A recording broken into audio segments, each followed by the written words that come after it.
Wage loss. Oh, it's a big deal.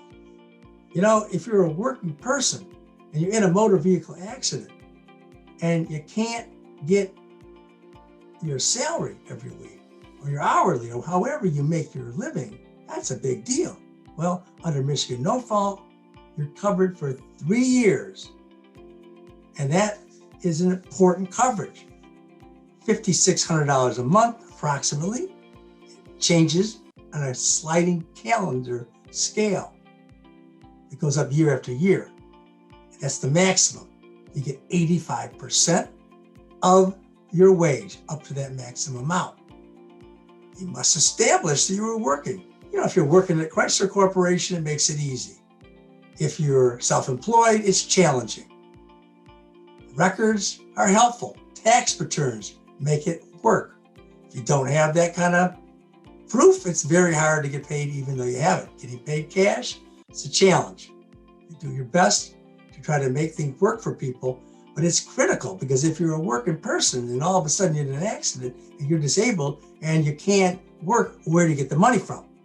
Well, hopefully you get it from the no fault for at least 3 years if you need it.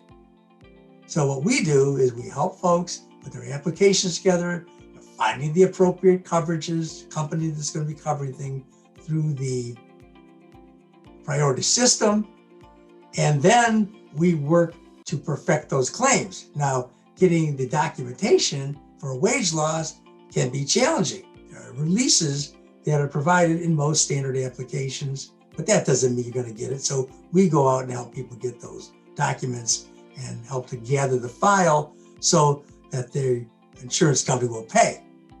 Also, of course, you must have medical documentation that you can't work. One last thing I'm going to talk about with wage loss is the important benefit called temporarily unemployed. Still under Michigan law, no fault law, it's been this way throughout the whole statutory history.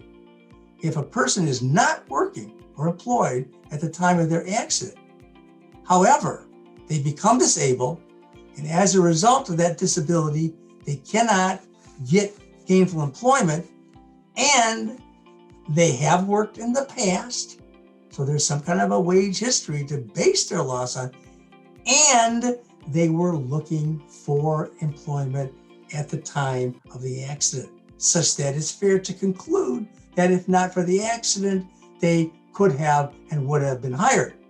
That's the 3-year benefit also, just like when you're somebody who actually was employed at the time of the accident and you can't continue to work. Thank you very much.